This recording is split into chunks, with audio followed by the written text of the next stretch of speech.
आप सभी का स्वागत है आज के बिजनेस एंड अकाउंट्स ट्रेनिंग के सेशन में। और जैसा कि आपको पोस्टर दिख गया होगा, आज का टॉपिक होने वाला है banking and online frauds.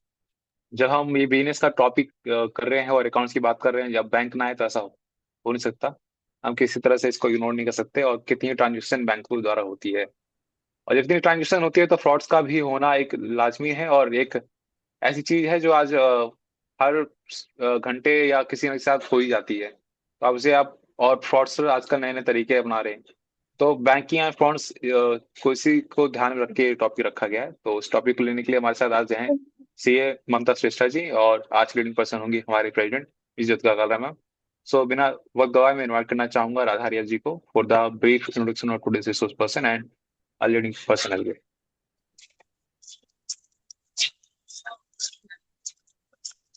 Good evening, everyone. Mamta Sreshta is a chartered accountant and currently an associated at VGHSR and Associates LLP. Rajendra Place working under CA Vinod Kalra, a first division graduate in BCom honors from Delhi University. She has gained extensive experience in audit and taxation across private companies, LLPs, PSUs, and firms. Beyond her professional achievement, Mamta is deeply committed to social impact. Her association with Ms. Jyotika Kaida, president of Saksham Roka Society, a society began at the age of 8 and evolved into a meaningful journey abroad. Since 2012, under her guidance, Mamta has transitioned from a student to a resource person inspiring students. She also acknowledged the crucial support of scholarship from Saksham Bharati during her CA preparation. Since the inception, inception of Saksham Rozgar Society, she has remained, remained actively involved, consistently working towards empowering others and contributing to society. We are honored to introduce Ms. Jyotika Karga, President of Saksham Rozgar Society and an advocate on record at the Supreme Court of India. A strong advocate for education and skill development, she is deeply committed to empowering youth through learning opportunities and practical training, paving, paving the way for a more capable and confident generations. Thank you, and it's over to your research. So thank you, Radha, for the introductions. And I'd like to request our resource person to begin the classes. Over to you, Mamta ji. Thank you दादा, thank you Abhishek. And सबसे पहले मैं धन्यवाद करना चाहूंगी सक्षम रोजगार society का, जिसने मुझे मौका दिया कि मैं आपको एक मतलब important topic that is banking and online fraud के बारे में बताऊं। सबको मेरी आवाज आ रही है ना? Yes, Mamta ji, yes, crystal clear. Okay okay, yes ठीक है। मैम। तो जैसे कि मेरा नाम ममता है, तो सबसे पहले मैं पूछना चाहूंगी आप सबको कैसी लग रही है क्लासेस। अभी पूरे 9 दिन हो चुके हैं और हम इंक्लूडिंग ओरिएंटेशन, और अब तक आपने अकाउंटिंग की बेसिक चीजें जान ही गए हैं। तो जब आप अकाउंटिंग की बातें करते हैं और इसमें बैंकिंग ना हो, ऐसा पॉसिबल नहीं है, क्योंकि जितनी भी फाइनेंशियल ट्रांजेक्शन है उसका मेन रूट बैंकिंग के थ्रू ही होता है, मतलब बैंक के थ्रू होता है, एंड उस ट्रांजेक्शन को हम बैंकिंग कहते हैं, राइट। कोई भी ऑनलाइन फ्रॉड होने से पहले हमें पता होना चाहिए कि बैंकिंग है क्या, बैंक है क्या। इफ वी नो कि what is the banking, than fraud के चांसेस, मतलब फ्रॉड को आप टैकल कर पाते हो, आप फ्रॉड को मतलब होने से बच पाते हो उससे। क्योंकि स्कैमर्स का काम आपको लाइक स्कैमर सिर्फ आपके साइकोलॉजी के साथ खेलते हैं। जहां पे आप साइकोलॉजिकली वीक हुए वहां पे आपका मनी गया, राइट। तो बात को ज्यादा आगे ना बढ़ाते हुए मैं चाहूंगी कि आपसे एक आप सबसे पहले मैं आप लोगों से क्वेश्चन पूछूं। ये क्वेश्चन जो है आपको करोड़पति या रोडपति दोनों बना सकता है, तो सिर्फ आपको अपनी समझदारी दिखानी है यहाँ पे। तो ध्यान रखें, ये क्वेश्चन पूछने जा रही हूँ, कहीं आप फंस ना जाए। तो आप स्क्रीन पे देखेंगे, तो स्क्रीन में एक स्क्रीन को ध्यान से देख लीजिए। यहाँ पे मैंने 2 स्क्रीनशॉट लगा रखे हैं। This is Mamta uh ji, sorry message. To disturb you. एक बार अपना अगर स्क्रीन फुल कर देंगे आप प्ले करके तो अच्छा दिखेगा काफी। स्क्रीन फुल करना है हाँ हाँ। ना? ओके, हाँ नर्स गुड। Okay okay. तो एक बार गाइस ये स्क्रीन पर दी गई इमेज को ध्यान से देख लीजिए। ये एक मैसेज आया था थ्रू ट्रैफिक चालान के नाम से। तो एक बार आप देख लीजिए, मैं अब आगे क्वेश्चन इसके लिए पुटअप करती हूँ कि मान लीजिए ये मैसेज आपके पापा के फोन पर आता है और वो अभी ऑफिस में बिजी है, ठीक है। वो आपको बोलते हैं बेटा जल्दी से चेक करके पे कर दे, कोर्ट का चक्कर नहीं चाहिए मुझे। बताइए अब आप क्या करोगे। मैं आपको 4 ऑप्शन देती हूँ। फर्स्ट, क्लिक एंड पे, क्लिक करो पे करो झंझट खत्म, मतलब कोई कोर्ट कचहरी का चक्कर ही नहीं। Option 2, ignore and rest, ignore किया रेस्ट किया तो कोर्ट में बुलावा आ सकता है कि हाँ भाई ऐसे करके। Third, verify first through official site, कि जो ये आपके पास मैसेज आया उसको पहले अपने ऑफिशियल साइट जो कि आपका ट्रैफिक का होता है e-parivahan.gov.in, उसके थ्रू वेरीफाई किया जाए एंड देन अकॉर्डिंगली प्रोसीड किया जाए। या फिर ऑप्शन 4 खैर जो कि मैंने काट ही दिया है, पता नहीं आप ही बताओ, लाइक मैंने अपने लिए कर रखा था ये, बट मैं चाहती हूँ कि आप लोग ही बताएं। तो इन 3 ऑप्शन में से आप क्या ऑप्शन चूज करना चाहेंगे। मैसेज मैंने आपको दिखाया था, ये मैसेज आपके थर्ड पास ऑप्शन। आया है। Third option ma'am. Third option अच्छा में आप कमेंट वेरीफाई बॉक्स में लिख फर्स्ट के थ्रू भेज ऑफिस। दीजिए, चैट बॉक्स में एक बार लिख के भेज दीजिए कितने लोग ऑप्शन ए 1 2 3 को सपोर्ट कर दे।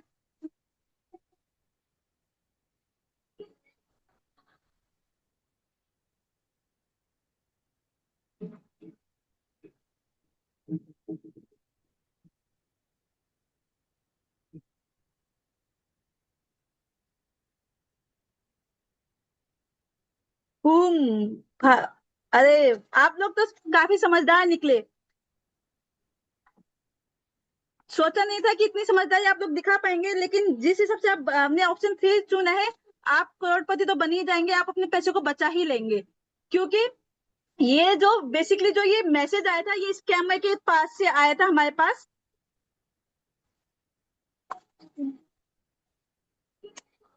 ठीक है। तो इसमें वो बोलता है कि भाई आपका व्हीकल होने, तो सबसे पहले ये जान ले कोई भी जो पेमेंट अगर कोई भी वो आता है चालान के लिए, कोई भी लिंक आता है उस लिंक को कतई कभी भी क्लिक नहीं करें। सबसे पहले उसको वेरीफाई करें। इस यहाँ पे क्या लिखा है, https e-chalan-parivahan.in, ऐसा कोई साइट ही नहीं है, e-parivahan.gov.in होता है, ठीक है। और कोई भी आरटीओ आपको आके नहीं कहते कि आप इसको डिस्पोजल कर दें या वो कर दे, ठीक है। तो आप सबसे पहले कोई भी लिंक को क्लिक करने से पहले उसको वेरीफाई करें, देन ही आगे उसको प्रोसीड करें। ऐसे ही किसी भी रैंडम लिंक पर क्लिक ना करें, ठीक है। तो जब हम फ्रॉड की बात, जैसे कि मैंने आपको पहले ही बताया कि जब हम ऑनलाइन फ्रॉड की बात करते हैं तो फ्रॉड जनरली आपके बैंकिंग के थ्रू ही होता है, बैंक के थ्रू ही होता है। तो इसलिए बैंक को जानना काफी महत्वपूर्ण हो जाता है इस विषय में। तो आगे हम, क्योंकि हमें पता नहीं है ना कि एक छोटे से मैसेज देके हम इतना डर जाते हैं और फिर कोई गलत एक्शन ले लेते, तो इसलिए अगर हमें बैंक के बारे में थोड़ा सा पता होगा, डिटेल पता होगी, क्या चीजें कैसे वर्क करती है, बैंकिंग में काम कैसे होता है, तो हम चीजों का आसानी से समझ पाएंगे और फिर अकॉर्डिंगली अपनी स्टेप को लेके अपने आप को इस ऑनलाइन फ्रॉड के चक्कर से बचा पाएंगे, ठीक है। तो जैसे कि तो सबसे पहले मैं बताना चाहूंगी कि बैंक होता क्या है। एनीवन एल्स जो बताना चाहिए व्हाट इज द बैंक। तो चलो Bank मैं ही बता helps helps people to take money in any situation, like in problems, and it a bank gives the money in on the in like percentage ब्याज पे देता है बैंक. हाँ। Bank we can say like it is a used for public is uses. Very good Gulshan, आपका सब answer सुन के अच्छा लगा। तो बैंक क्या है, bank is nothing, bank is just a place where you put your money and grow your money, right. जहाँ पे आप अपना पैसे रखते हो और उसको ग्रो करते, क्योंकि घर में पैसा रखेंगे तो कहीं ना कहीं चोरी हो सकता है, लेकिन बैंक से आपका पैसा कोई लेके नहीं जा सकता अनलेस और अनटिल आप लोग ऑनलाइन फ्रॉड के केस में नहीं आते हो, के झांसे में नहीं आते हो, ठीक है। तो दूसरा, जब हम घर में पैसे रखते हैं तो वो ग्रो नहीं होता है, लेकिन जब हम अपने बैंक में पैसे रखते हैं तो वो ग्रेजुअली ग्रो करता रहता है, क्योंकि हमें उसके ऊपर इंटरेस्ट मिलता रहता है, ठीक है। दूसरा, बैंक के माध्यम से आप आपको कार्ड्स वगैरह मिलते हैं, एप्स मिलते हैं, वो ऑनलाइन बैंकिंग एप्स मिलते हैं जिसके थ्रू आप इजीली स्पेंड कर सकते हैं, जब चाहे पैसा ले सकते हो जब आपको जरूरत हो, और किसी को भी पैसा आसानी से भेज सकते हो। तो ये सब ट्रांजेक्शन आप क्या करते हैं, बैंक के माध्यम से करते हैं, ठीक है। तो अगर मैं कहूँ कि आप कैसे अपने पैसों को खर्च करते हैं, तो आपको पैसे खर्च करेंगे दो तीन तरीके, लाइक आप डेबिट कार्ड के थ्रू कर सकते हैं, आप क्रेडिट कार्ड के थ्रू कर सकते हैं, या digital payment like UPI, mobile wallet, जैसे पेटीएम वॉलेट होता है ना, उस हिसाब से। कोई मुझे बताना चाहेगा डेबिट कार्ड और क्रेडिट कार्ड में क्या डिफरेंस रहता है? डेबिट कार्ड ये होता है जो हम खुद की सेविंग को यूज करते हैं, और क्रेडिट कार्ड जो हम बैंक के पैसे को यूज करते हैं। डेबिट कार्ड हम अपने पैसे को यूज करते हैं, परफेक्ट, और क्रेडिट कार्ड हम बैंक के पैसे को यूज करते हैं। सपोज अगर आपके अकाउंट में 10,000 है तो आप डेबिट कार्ड के थ्रू आप सिर्फ 10,000 ही खर्च कर सकते हैं, बट क्रेडिट कार्ड में आपको एक लिमिट दिया जाता है जो कि बैंक के थ्रू दिया जाता है। सपोज बैंक ने आपको 25,000 की limit the based on your credit score and creditability, ठीक है। अब मैं आगे आपको बताऊंगी क्रेडिट स्कोर होता क्या है, कैसे होता है, कैसे ये वर्क करता है, एक समय लगा तो क्रेडिट कार्ड में क्या होता है, आपका बैंक बताता है, बैंक आपको एक लिमिट सैंक्शन कर देता है based on your credit score, और अकॉर्डिंगली आप उतना अमाउंट स्पेंड कर। सपोज आपके बैंक में 0 बैलेंस, मतलब 1,000 रुपए है, बट आपको क्रेडिट कार्ड में 25,000 की लिमिट दे रखी है, तो आप 25,000 तक स्पेंड कर सकते हैं। बकायदा आपने जो खर्च किया है उसके लिए आपको जब पे करना पड़ेगा एज अ इंटरेस्ट, जब आप उसको पे बैक करेंगे तो आपको इंटरेस्ट भी पे करना पड़ेगा, ठीक है। दूसरा, डिजिटल पेमेंट लाइक यूपीआई हो गया, नेट बैंकिंग हो गया, पेटीएम वॉलेट हो गया, इसके थ्रू भी आप अपने पैसे खर्च करते हैं। तो जब हम यूपीआई, अच्छा यूपीआई कोई बैंक है या क्या है, कोई बताएगा यूपीआई? मतलब मैं कई लोगों के मुंह से सुना यूपीआई बैंक, आपके पास यूपीआई बैंक है क्या, यू ऐसा करके, तो it's a bank or something else? Online apps for payments. या it's it is a platform ma'am where you, payment हाँ method. Exactly, this is payment method, this is not a bank or anything else. लोग अक्सर confuse होते हैं कि ये UPI क्या है, बैंक है। यूपीआई में तुम्हारा अकाउंट खुला है क्या? अरे बाबा, यूपीआई में कोई अकाउंट नहीं खुलता है, UPI is a platform where you spend your money, ठीक है। तो इस तरीके से आप अपने मनी को स्पेंड कर, तो ये तरीके होते हैं जहाँ पे आपको जो आपके स्कैमर्स होते हैं आपको अटैक कर सकते हैं, ठीक है ना। वो अटैक कैसे करेंगे? क्योंकि हम जानते हैं कि जब हम अपने पैसे को यूज करते हैं तो हम कुछ कीज का यूज करते हैं, राइट। वो की होती है जो बताती है कि आप वही है जो आप वही इंसान है जो इसका असली वो है, हकदार है टाइप, ठीक है। सपोज अगर जैसे आप अपने घर का जब ताला खोलते हैं तो आपके पास उसकी चाबी होती है, मीन्स उस घर के जो ओनर है वो आप है, ठीक है। इसी प्रकार जब आप अपने बैंक्स को यूज करते हैं तो उसमें कई तरह के कीज होते हैं, like pin, OTP, CVV. Pin personal identification number, नाम से पता चल रहा है इट इज वेरी पर्सनल, तो कीप इट पर्सनल, किसी को बताने की जरूरत नहीं है। और ये कोड क्या होता है? ये कोड 4 से 6 डिजिट का होता है जो कि आपको ही पता होता है, और आपके ऐप आप अपने ऐप को एक्सेस करने के लिए इसको यूज करते हैं। वही OTP, it is one time password, जैसे कि नाम से सजेस्टेड है, वन टाइम पासवर्ड की एक बार आएगा फिर उसके बाद ये एक्सपायर हो जाएगा, और ये जो इसका जो वो होता है, वैलिडिटी होता है, वो कुछ समय के लिए, लाइक 2 से 10 मिनट, लाइक किसी में 2 मिनट होता है, किसी में 5 मिनट होता है, किसी में 10, तो मैक्सिमम 15 मिनट्स तक का इसका वैलिडिटी रहता है, उसके बाद ये एक्सपायर हो, जैसे जैसे आधार का ओटीपी आता है, ठीक है। ठीक इसी पर जब आप ऑनलाइन कोई ट्रांजेक्शन करते हैं उस समय वो आपको ओटीपी के लिए पूछता है कि ओटीपी है, आया क्या, ऐसे करके। CVV, it's a card verification value, जब भी आप ऑनलाइन ट्रांजेक्शन करते हैं थ्रू कार्ड, जैसे आपने अक्सर किया होगा, आप में से कितने ने अमेजोन में कार्ड पेमेंट किया है और फ्लिपकार्ट में कार्ड पेमेंट किया है? मैंने किया है। है ना। जब आप वहां मैंने पे भी जब कार्ड के थ्रू पेमेंट करते हैं तो वहां पे आपको कुछ डिटेल्स फीड करनी पड़ती है, like what is the number of, आपका कार्ड नंबर कार्ड आपको फीड नंबर करना पड़ता है, आपको expiry date, expiry month and CVV, और राइट, सीवीवी नंबर। है ना। तो सीवीवी नंबर क्या वेरीफाई करता है? It's verify, it is a card verification, मतलब जो वेरीफाई करते हैं कि ये जो कार्ड है वो उसी इंसान का जिसने इसको रख रखा है, मतलब जब कार्ड होल्डर के पास ही ये वो है। मान लो किसी के पास आपका कार्ड का फोटो होगा लेकिन उसके पास सीवीवी नंबर नहीं होगा, तो he can't access your bank, he can't access your bank on, ठीक है। तो जैसे कि मैंने बताया पिन आपका घर का ताला है, तो कब काम आता है? जब भी आप एटीएम जाते हैं या किसी शॉप पर। एक सेकेंड, अरे कहाँ गया?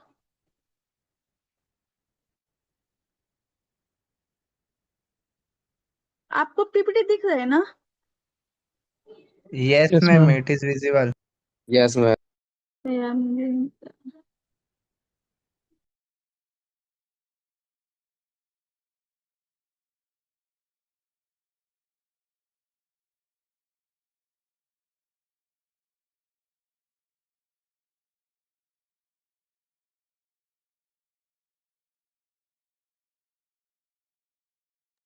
आवाज नहीं। मुझे मेरा पीपीटी नहीं दिख रहा है एक्चुअली, तो मैं आपको एक्सेस नहीं कर पा रही हूँ।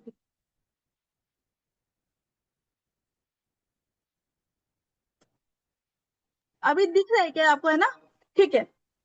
तो पिन जैसे आपका घर का ताला है जो आपके पास रहेगा, ताले की चाबी है, तो ये कब काम आता है? जब भी आप एटीएम जाते हैं या किसी शॉप पर कार्ड स्वाइप करते हैं तब काम आता है। सिंपल लॉजिक ये है कि ये मशीन को बताता है कि कार्ड सही आदमी के हाथ में है या नहीं। ये तब तक नहीं बदलता जब तक आप खुद नहीं बदलते हैं, ठीक है? बट आज तो थोड़ा टेक्नोलॉजी एडवांस हो गया है, तो हर 3 से 6 महीने में ये एक्सपायर्ड हो जाता है, तो हमें चेंज करना पड़ता है, ठीक है? ओटीपी, इट इज एंट्री पास, जो एक टेम्परेरी नंबर होता है जो बैंक आपके मोबाइल पे एसएमएस के थ्रू भेजता है। और ये कब काम आता है? जब भी आप ऑनलाइन शॉपिंग करते हैं या कोई मोबाइल से पैसे ट्रांसफर कर रहे हैं, ठीक है? तब ध्यान रखिए, ओटीपी जब भी आप पेमेंट करते हैं तब आता है, ना कि जब आप पेमेंट रिसीव करते हैं। क्योंकि कई बार स्कैमर आपको कहते हैं कि हाँ, जैसे आपने कहीं मेरे एक फ्रेंड के साथ हो गया था। उसके पापा को बोला कि क्या मैंने आपके उसमें पेमेंट कर दिया है तो गलती से, तो आप मुझे वो पेमेंट बैक कर दीजिए, तो मैं आपको एक लिंक भेज रहा हूँ, उसको रिसीव कर, उसमें अमाउंट आएगा, आप उसको ओपन करना और ओटीपी मुझे दे देना। तो कब ध्यान रखना, ओटीपी हमेशा कब होता है? जब भी आप अमाउंट ट्रांसफर करते, ना कि अमाउंट रिसीव करते। अमाउंट रिसीविंग के टाइम में कभी भी ओटीपी का यूज नहीं होता है, ठीक है? तो ये क्या चेक करते हैं? चेक करता है कि आपका मोबाइल आपके पास है या नहीं, क्योंकि अक्सर जो ओटीपी आते हैं वो आपके मोबाइल पर रजिस्टर्ड नंबर पर आता है, ठीक है? हाँ, सीवीवी का मैंने बताया था, जब भी आप ऑनलाइन पेमेंट करते हैं कार्ड के थ्रू, तो वहां पे आपको सीवीवी नंबर देना होता है। और ये क्या बोलते हैं, ये आपके जो कार्ड होगा उसके पीछे होता है, ठीक है? और अगर जैसे ठीक है, और क्योंकि हाँ, अच्छा, आप में से कितने लोग, अच्छा जैसे आप लोग अभी इतना अकाउंटिंग सीख गए हो, राइट? आपको पता चल गया कि what is the golden rule of accounting, and आप यहाँ तक भी सीख गए हो कि टैली में एंट्री कैसे करना है। तो आपने कभी अपने अभी कोई बैंक स्टेटमेंट को देखते हैं क्या? डाउनलोड करता है कोई? Yes ma'am, monthly bank last, statement mail पे आता है। अच्छा, तो चेक करते हो उसको? जी मैम, चेक। तो उसमें डेबिट साइड का मतलब क्या होता है, क्रेडिट साइड का मतलब क्या होता है? डेबिट साइड का मतलब ये होता है जो भी हम स्पेंड करते हैं वो डेबिट होता है, जो जो भी हमारे में वो डिपॉजिट होता है हमारे अकाउंट में वो क्रेडिट सेट होता है। हाँ, वेरी गुड। क्योंकि हमें पता, अक्सर हमें हमें पता होना चाहिए कि हमें अपने बैंक स्टेटमेंट का अपडेटेड स्टेटस हमेशा पता होना चाहिए। अदरवाइज क्या होगा, लोग हमारे इस मतलब बेवकूफी का फायदा उठा के आपको अटैक कर सकते हैं।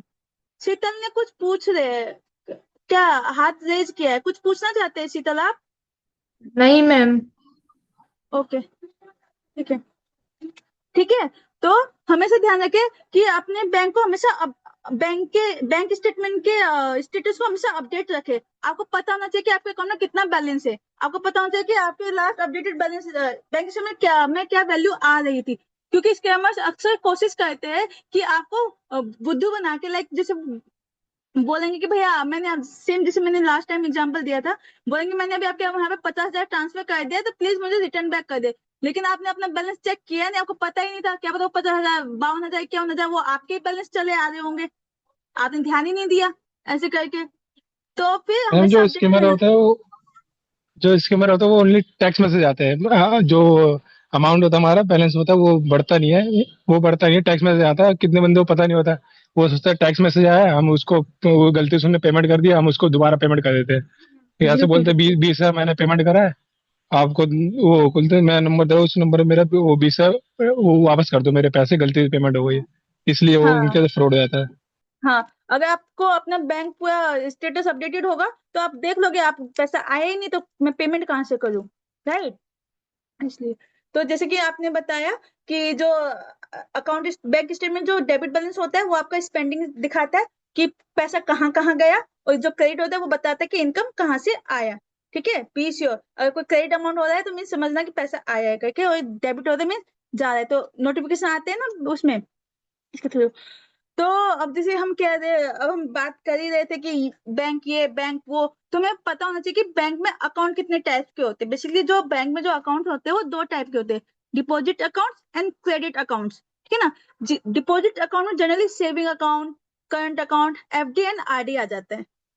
क्रेडिट अकाउंट में आपके सीसी अकाउंट और ओडी अकाउंट आता है। आपने कभी ये सब नाम सुने हैं? सेविंग तो आपने सुना होगा फॉर श्योर, एफडी भी सुना करंट होगा सुना है, क्योंकि करंट मम्मी सुना है, पापा अक्सर एफडी सुना एफडी है, आरडी की जिक्र और करते हैं, आरडी भी सुना है। ये चार तो है ना। सुना है हमने। हाँ, what is CC account and OD account, वो हमारे लिए थोड़ा सा नया होगा, might be for some peoples, right. या सबके लिए नया है या फिर किसी ने सुना है, कोई बताना चाहेगा? This is new for me, ma'am. Okay okay, ठीक है। मैम तो न्यू है। डिपॉजिट, ठीक है, तो चलो हम पढ़ लेते हैं, हम लोग हैं ना आप लोगों के लिए। तो टाइप्स ऑफ अकाउंट में हम बात करते हैं, जो जो अकाउंट है can be classified in two, like deposit account and credit account. Deposit account में क्या होता है, इसमें आप अपने पैसे को रखते हैं और फिर उसको यूज करते हैं। ठीक है, लाइक सेविंग अकाउंट में आप पैसा डालते हैं और फिर उसको यूज करते हैं, करंट अकाउंट में पैसा डालते हैं फिर यूज करते हैं, एफडी में आप पैसा डालते हैं, आरडी में आप पैसा डालते हैं। ठीक है, मतलब डिपॉजिट अकाउंट आप पैसा डालते हैं फिर अकॉर्डिंगली यूज करते हैं। क्रेडिट अकाउंट में, क्रेडिट अकाउंट्स वो होते हैं जहाँ पे बैंक आपको लिमिट्स देते हैं, लाइक जैसे अभी हमने क्रेडिट कार्ड देखा, सुना है ना, बैंक ने वहां वहां पे बैंक हमको क्या देता है, एक लिमिट देता है कि इस लिमिट तक तुम खर्च कर सकते हो, बकायदा आपके अकाउंट में, सेविंग अकाउंट में जीरो बैलेंस है।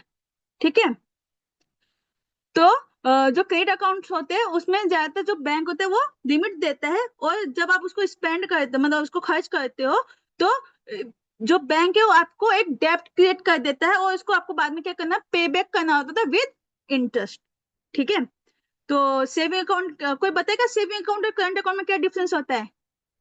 करंट अकाउंट यूज होता है बिजनेस के लिए, और सेविंग अकाउंट में हमारे सेविंग होती है मनी के लिए, जो हम यूज करते हैं डेली लाइफ में। ये ऑल पीपल्स के लिए अवेलेबल होता है, और जो बिजनेस के लिए चाहते हैं वो करंट अकाउंट ओपन करते हैं। हाँ, ma'am very saving good. Account में तो इंटरेस्ट मिलता है, क्रेडिट अकाउंट में इंटरेस्ट नहीं मिलता है।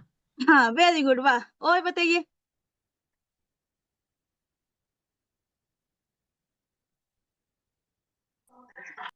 ठीक है, सेविंग बहुत, अकाउंट में मैम विड्रॉ की लिमिट होती है, हाँ बिल्कुल। करंट अकाउंट में अरे आप मतलब लोग तो नहीं बड़े है। समझदार हो, हम सब करंट बता अकाउंट दो में आप लोग बिजनेस तो। इंटरेस्ट पे करते अच्छा है, अच्छा है, ऐसी समझदार ऑडियंस होगी तो हम लोगों का काम थोड़ा कम हो जाता है। ठीक है, बहुत अच्छा लग रहा है आप लोगों से, मतलब लाइक आप लोगों को क्लास वो कर कर। तो फर्स्ट जैसे कि आपने बताया, सेविंग अकाउंट और करंट अकाउंट में मेजर डिफरेंस ये होता है, सेविंग अकाउंट में क्या होता है, नंबर ऑफ ट्रांजेक्शन जो होती है, विड्रॉल की लिमिट होती है, लेकिन करंट में विड्रॉल की लिमिट नहीं होती।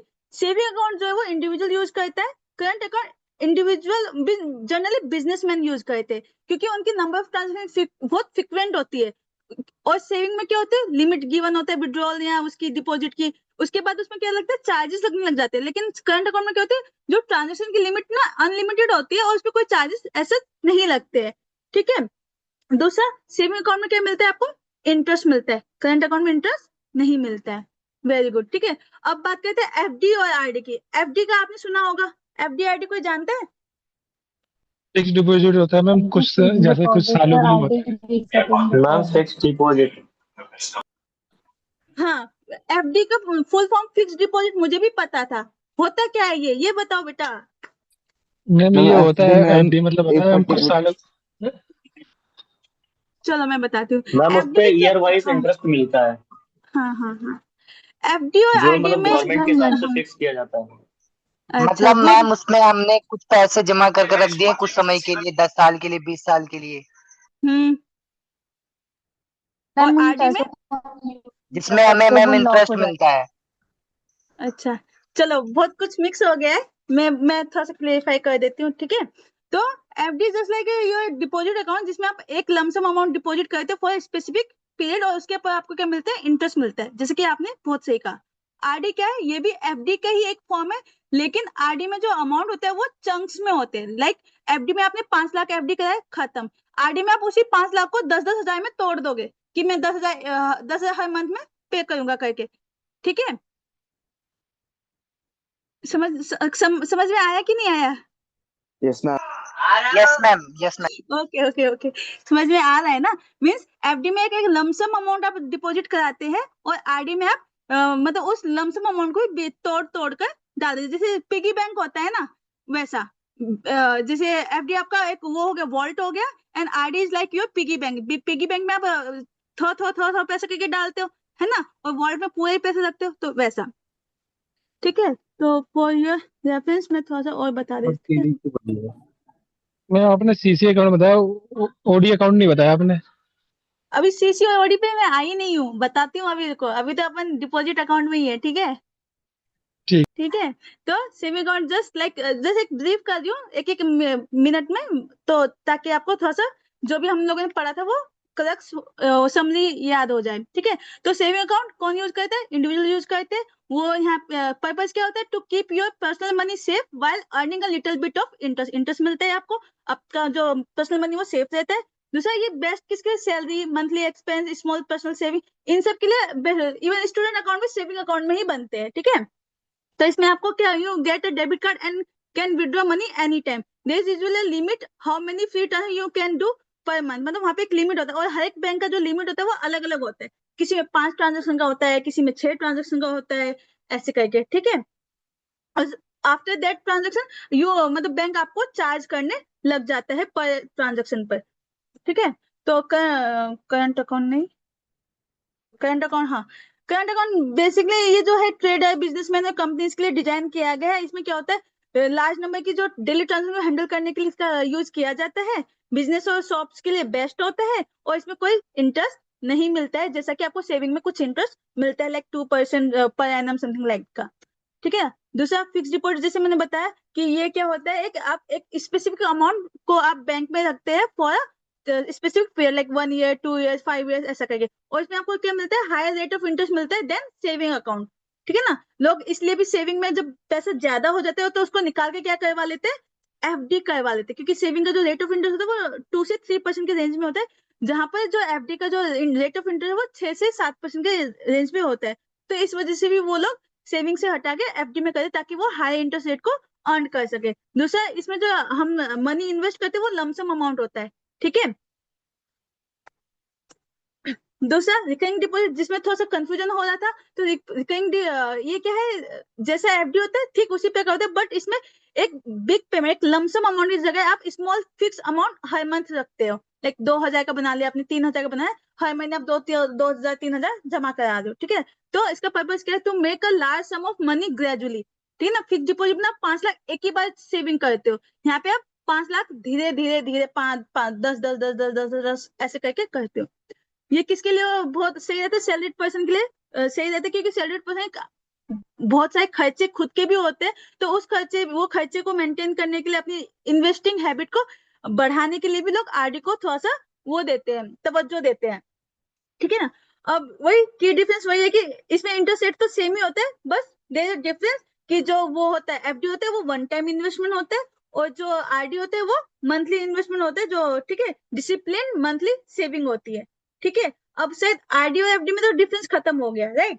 अब हम बात करते हैं क्रेडिट अकाउंट्स की। क्रेडिट अकाउंट में जिसमें आपके आते हैं सीसी एंड ओडी, ठीक है। तो ओडी अकाउंट क्या होते हैं, basically OD means overdraft facility, जो कि आपके ना एग्जिस्टिंग सेविंग और करंट अकाउंट से लिंक्ड होती है, जो आपको हेल्प कर, जो आपको मतलब अलाउ करती है कि आप एक स्पेसिफिक मतलब एक अमाउंट निकाल सकते। सपोज जैसे मैंने क्रेडिट कार्ड का बताया था, क्रेडिट कार्ड में एक लिमिट थी 25,000 की, ठीक, ओडी में भी आपको लिमिट दी जाती है 5 लाख, 10 लाख, 20 लाख, ठीक है। और वो आप किससे लिंक्ड होते हैं, आपके सेविंग या करंट अकाउंट से लिंक्ड होते हैं, या फिर मान लीजिए आपके एफडी, प्रॉपर्टी, इससे भी लिंक्ड हो सकता है, ठीक है। तो क्या बोलते से लिंक होता है, तो उस सिक्योरिटी के बेस पे आपको क्या मिलता है, एक लिमिट मिलता है, उस लिमिट को यूज करके आप अपनी बिजनेस को चला सकते हो। तो जैसे कि मैंने बताया कि ये काम कैसे करते हैं, मान लीजिए आपके अकाउंट में 100 रुपए है सपोज, ठीक है, लेकिन ऑडी की जो लिमिट आपको सैंक्शन करेगी वो 500 रुपए करेगी, तो अब आप कितना कर सकते हो, 600 रुपए तक खर्च कर सकते हो। 100 रुपए आपका खुद का है और 500 रुपए आपको लिमिट प्रोवाइड किया गया, तो आप कितना तक स्पेंड कर सकते हो, 600 तक। लेकिन जब आप 500 रुपए आपने ऊपर खर्च कर दिया तो वो आपका रेड हो गया, तो आपको उसके ऊपर इंटरेस्ट पे करना पड़ेगा।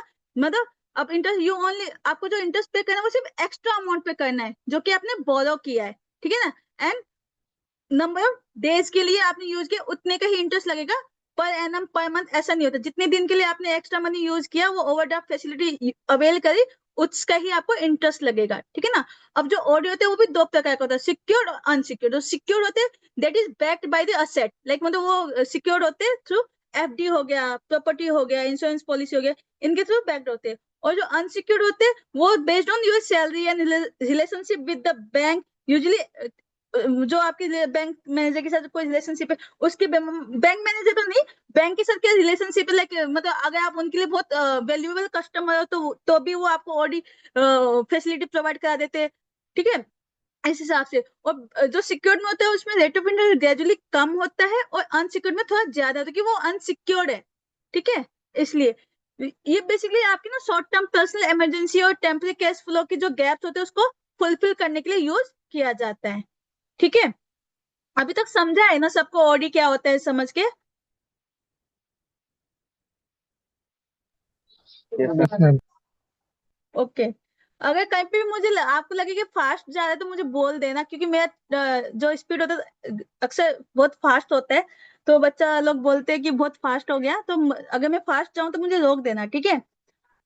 अब नाउ बात मैम करते हैं मैम क्वेश्चन पूछा, वो सीसी अकाउंट में रिपीट करने के लिए बोल रहे बिल्कुल। क्या क्या बोल रहे हो बच्चे? सीसी अकाउंट में रिपीट करने के लिए बोल रहे बिल्कुल। पीपीएफ अकाउंट में? मैम सीसी अकाउंट के लिए रिपीट करने के लिए बोल रहे बिल्कुल। अभी सीसी अकाउंट बताती हूँ, अभी ऑडी अकाउंट, सीसी अकाउंट नहीं हुआ, अभी सीसी अकाउंट में जा रहे हैं, मूव आगे बढ़ रहे हैं, ठीक है। Now CC account, CC account क्या होता है? सीसी मींस कैश क्रेडिट, ठीक है। ये क्या होता है? It is a primary method of funding for businesses to meet their daily working capital needs, ठीक है ना। आपकी जो भी डेली वर्किंग कैपिटल होती है, वर्किंग कैपिटल क्या होता है? जो आपके करंट असेट में से आप जो करंट लायबिलिटी को लेस करते हो तो आपकी वर्किंग कैपिटल होती है। उन नीड्स को कंप्लीट करने के लिए, उन नीड को फुलफिल करने के लिए जो हम फंडिंग करवाते हैं, जो फंडिंग का हम मेथड यूज करते हैं, वो बेसिकली कैश क्रेडिट होता है। ये जो अब जानते हैं काम कैसे करता है जनरली बैंक, क्योंकि आपके उसमें जो होता है ये क्या होता है, सीसी अकाउंट आपका करंट वर्किंग कैपिटल को वो करता है, क्या करता है? वर्किंग कैपिटल को फाइनेंस करता है। और वर्किंग कैपिटल में आपका करंट एसेट आता है, करंट एसेट में आपके क्या आते हैं? Debtors and stock. डेटर्स क्या होते हैं आप सबको पता है?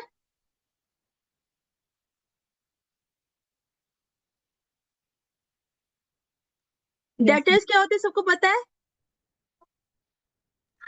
यस मैम, जिनसे हमें पैसा लेना होता है। हाँ। स्टॉक क्या होते हैं सबको पता है? रॉ मटेरियल्स ये जैसे मशीनरी ठीक हो है। गया। जिस प्रकार ऑडी में जो आपकी सिक्योरिटी होती है वो क्या होती है? जैसे एफडी हो गई या प्रॉपर्टी हो गई, है ना। सीसी में आपकी जो सिक्योरिटी है वो जो सिक्योर्ड होता है वो होता है आपके स्टॉक से और डेटर से, ठीक है।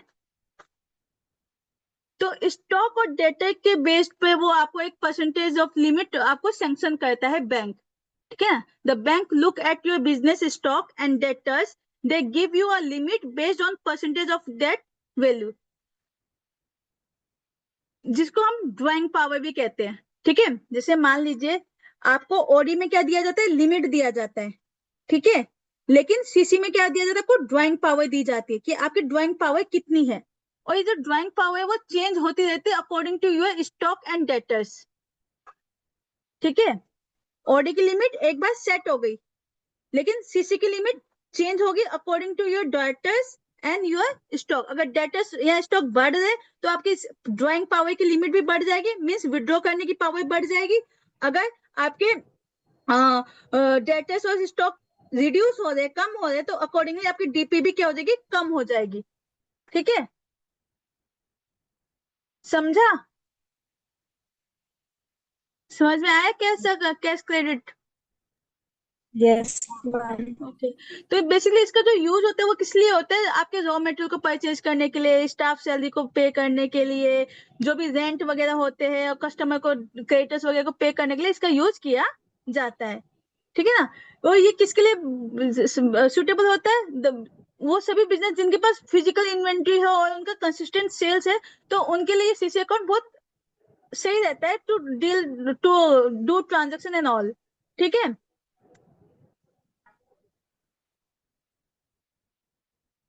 तो अगर आपको एक क्रिप्स वो चाहिए, मतलब समरी चाहिए, तो लाइक ओडी और सीसी का मैंने बना रखा है।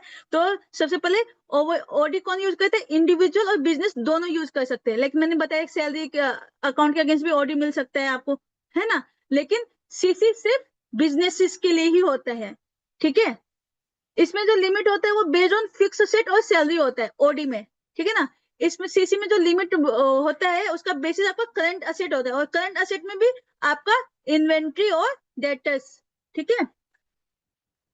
और इसमें जो अकाउंट टाइप होता है ये usually link to your saving and current account. ये आप मतलब ये आपका उससे लिंक्ड होता है, सेविंग और करंट अकाउंट से लिंक्ड होता है। लेकिन सीसी एक अलग होता है, सेपरेट अकाउंट होता है। ऐसा नहीं है कि आप उसमें मर्ज कर सकते हो। ठीक है ना? ओडी साल में एक बार रिन्यू होता है और सीसी मंथली बेसिस पे और क्वार्टरली बेसिस पे रिव्यू होता है according to your stock and debtors. ठीक है। समझा सबको? Yes ma'am. Yes ma'am.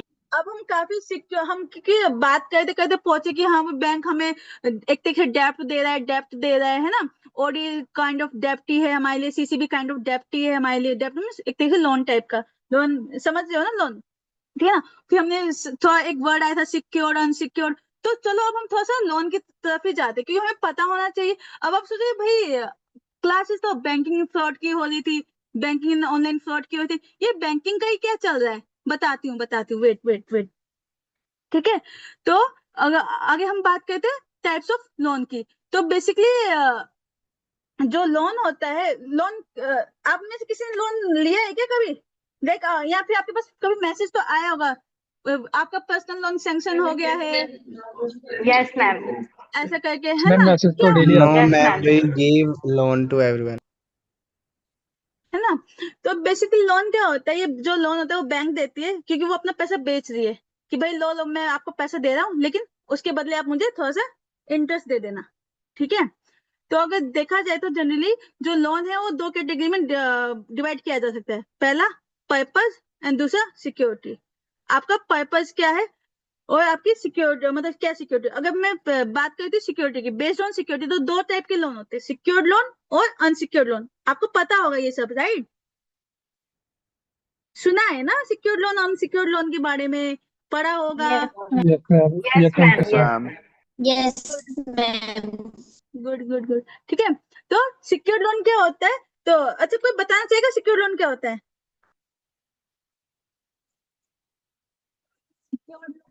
जिसमें गारंटी होती है। गुड। और अनसिक्योर्ड लोन? इसमें गारंटी नहीं होती गारंटी किस चीज की? कि हमारे लोन द्वारा ये अमाउंट मैम वापस आ जाए। मैम मैम अनसिक्योर्ड लोन ये होता है, जैसे हम लोन 20,000 लेते हैं, अनसिक्योर्ड में ये होता है कि 20 की जगह 30 वो इंटरेस्ट लगा के कर देते, पेमेंट कर देते हो, 30 का इंटरेस्ट लगा के कर देते हो पेमेंट, मतलब पेमेंट ज्यादा लेते हो लोन का अमाउंट। नहीं नहीं, थोड़ा गलत बता रहे हैं आप। क्या बता रहे हो आप? हेलो मैम बोलो मैम जिसमें मैम। सिक्योरिटी रखते हैं कुछ, वो सिक्योर लोन होता है। हाँ ठीक जैसे है। हम कार लोन वगैरह लेते हैं तो उसमें कार के कागज रखे जाते हैं, या होम लोन लेते हैं तो घर के कागज। और वेरी, अनसिक्योर्ड जैसे हम पर्सनल लोन लेते हैं। हाँ बिल्कुल बिल्कुल। तो आपके पास जो लोन का जो आता है वो पर्सनल लोन का आता है, और पर्सनल लोन क्या होता है? जनरली अनसिक्योर्ड होता है। ठीक है। तो क्योंकि आप उनको कोई सिक्योरिटी तो दे नहीं रहे, इसलिए बैंक आपको हमेशा मतलब आपको भेजते रहते हैं कि ले लो पर्सनल लोन ले लो, ताकि आप मुझे इंटरेस्ट दे देना बाद में। ठीक है। तो जैसे कि इन्होंने बताया, एक्चुअली मेरे को आपका नाम क्या था, आपने जो इसने बताया था? सपना नाम है सिक्योर मैम लोन, मेरा। सपना। जी मैम। हाँ हाँ। तो जैसे कि सपना ने हमें बताया कि सिक्योर लोन वो लोन होते हैं जिस लोन के अमाउंट पे कुछ सिक्योरिटी बैंक को दी जाती है, ठीक है, और जिसके अगेंस्ट में कोई सिक्योरिटी नहीं होती वो अनसिक्योर्ड, जैसे नाम से ही हो, सिक्योर्ड मीन जिसके अगेंस्ट में सिक्योरिटी है, अनसिक्योर्ड जिसके अगेंस्ट में सिक्योरिटी नहीं है, ठीक है। तो secured loan, you give the bank a guarantee. If you don't pay, the bank will take that item. For example, home loan हो गया तो home is security, car loan car is security, gold loan में आपको gold security में होता है, ठीक है ना। इसका बेनिफिट क्या होता है, आपको रेट ऑफ इंटरेस्ट कम मिलता है और बैंक भी सेफ फील करता है, क्योंकि अगर कल को आप डिफॉल्ट भी करते हो, अगर कार लोन की रीपेमेंट नहीं करते तो हमारे पास कार्ड है ना, जब्त कर लेंगे आपसे, ठीक है। ठीक इसी प्रकार अनसिक्योर्ड लोन जिसमें कोई गारंटी नहीं होती, कोई सिक्योरिटी नहीं होता है, तो ये क्या होता है, बेसिकली बैंक क्या करते हैं, based on your income and credit score bank आपको अनसिक्योर्ड लोन प्रोवाइड कराता है। फॉर एग्जाम्पल पर्सनल लोन हो गया, क्रेडिट कार्ड डेप्ट हो गया, है ना, अक्सर ये आपको मिल जाते, क्रेडिट कार्ड ले लो, क्रेडिट कार्ड ले लो, है ना। तो इसका रिस्क क्या है कि इसमें जो रेट ऑफ इंटरेस्ट होता है वो क्या होता है, हमेशा हायर होता है as compare to secured loan, क्योंकि सिक्योर्ड लोन में एक सिक्योरिटी है ना, तो बैंक सेफ फील करता है, इसलिए रेट ऑफ इंटरेस्ट कम होता है। लेकिन अनसिक्योर्ड लोन में क्या होता है, वहां पे कोई सिक्योरिटी नहीं होता, बैंक को पता नहीं ना कि आप कब आप डिफॉल्ट कर जाओ और फिर हम किसको पकड़ते फिरेंगे, तो इसलिए रेट ऑफ इंटरेस्ट हमेशा क्या होता है, हाई होता है, ठीक है। और जैसे कि मैंने बताया कि जो अनसिक्योर्ड लोन होता है based on your income and credit score. कोई बताना चाहेगा क्रेडिट स्कोर क्या होता है, या किसी ने सुना हो क्रेडिट स्कोर के बारे में? यस मैम, जो सिविल होता है हमारा, जैसे हाँ जैसे मैम हम लोन उठाते हैं ना, तो अगर हमसे कुछ जैसे हम मंथली लोन पेड करते हैं तो उससे हमारा सिबिल स्कोर क्रिएट होता है। जैसे फर्स्ट टाइम अगर मैंने लोन उठाया है, अभी तो मेरा सिबिल स्कोर 0 है, और मैंने लोन उठाया है तो मेरा सिबिल स्कोर स्टार्ट हो जाएगा। अच्छा, गुड, वेरी गुड। और जरूरी नहीं है मैम ये कि लोन ही उठाए, जैसे हम कोई ईएमआई पे फोन ले या कुछ भी ईएमआई पे कुछ भी चीजें लेते हैं, तो अगर हम उस मतलब उसका जो इंटरेस्ट है हम टाइम टू टाइम पे करते हैं ना, तो हमारा सिविल अच्छा होता जाता है, जिससे हम आगे की और भी चीजें खरीदेंगे तो वो हमें तुरंत मिल जाती है। हाँ बिल्कुल, मतलब CIBIL score ma'am is your कुछ आइटम क्रेडिट। हाँ, मैम कोई कुछ बोल आइटम बता। फाइनेंस कराते हैं, उसको हम कुछ आइटम फाइनेंस कराते हैं, जैसे फोन हो गया, मशीन हो गई, अपने नाम पे, और वो उसको टाइमली पे करते हैं, हमारा क्रेडिट स्कोर अच्छा हो जाता है इसी। हाँ बिल्कुल, तो मतलब बेसिकली क्या होता है, सिबिल क्या है आपका, ये आपका क्रेडिट स्कोर कहलाता है। क्रेडिट मींस डेब्ट, कि आपने कोई भी कुछ भी, अगर आपने कुछ भी बैंक से क्रेडिट में लिया है, लाइक चाहे आपने ईएमआई करवाई या कोई अमाउंट मतलब फोन फाइनेंस करवाया या कोई लोन लिया है, तो उन सब के थ्रू आपको क्या होता है, सिबिल स्कोर जनरेट होता है, राइट। अगर आप जैसे मान लीजिए, सिबिल स्कोर मतलब आपकी क्रेडिटेबिलिटी को बताता है। अगर सिबिल स्कोर अच्छा है मीन्स आप क्रेडिट वर्दीनेस हो, कि मीन्स आपके ऊपर थोड़ा सा भरोसा किया जा सकता है। अगर आपका सिबिल स्कोर कम है तो आप भरोसे लायक नहीं हो। जैसे कि अक्सर हमारे होते हैं ना, कुछ अपने ग्रुप में कोई ना कोई दोस्त यार तो होता ही है जो है कि पैसा मांगता है, तो जब बोला कि भाई मैं 3 दिन बाद लौटा दूंगा, तो वो 3 दिन बाद अक्सर लौटा ही देता है। कुछ फ्रेंड सर्कल ऐसे, फ्रेंड सर्कल में कुछ फ्रेंड्स ऐसे होते हैं जो बोलते तो हाँ 3 दिन बाद है, लेकिन 3 महीने लगा देता है ना, काइंड ऑफ दिस।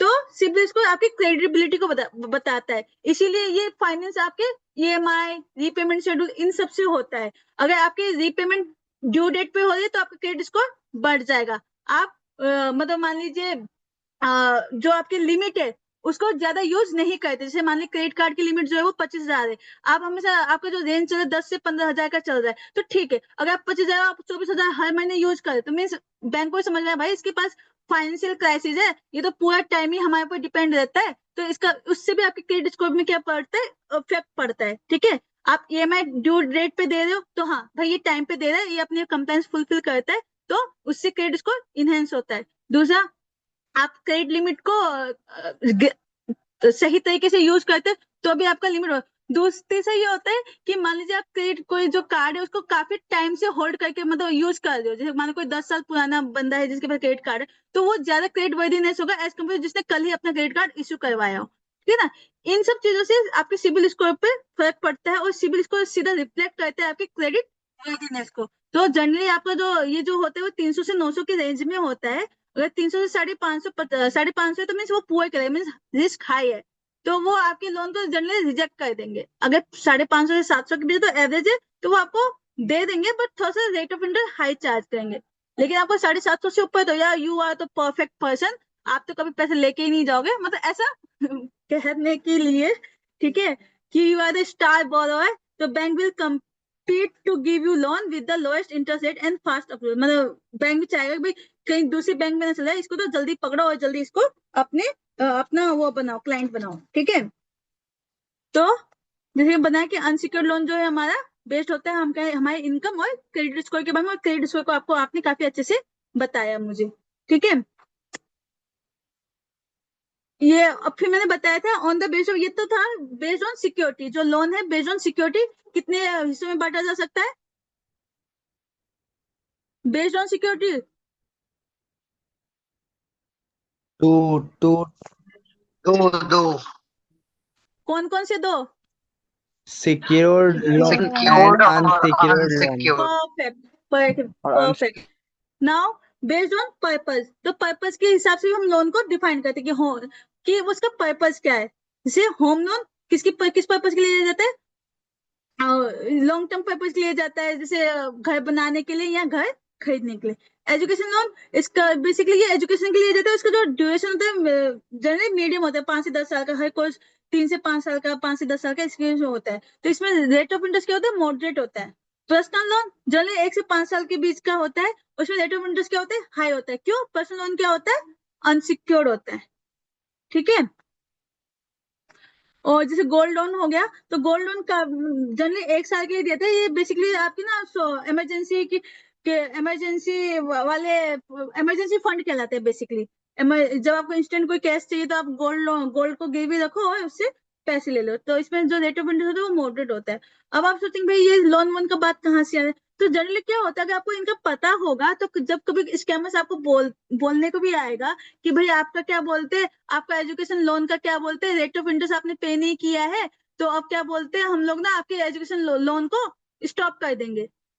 तो आप तो डर जाओगे कि सपोज आपने एजुकेशन लोन लिया और आप हायर स्टडी के लिए परस्यू कर रहे हो, और ऑल ऑफ सडन कोई कॉल करता है और कहता है कि आपका जो एजुकेशन लोन का जो रीपेमेंट जो है वो हो नहीं रहा है, ठीक है, और आपका कोर्स चल रहा है और ऑल ऑफ सडन आपके पास आया कि भाई आपका रीपेमेंट नहीं हो रहा है, तो इस बेसिस पे हम आपके एजुकेशन लोन को स्टॉप कर रहे हो।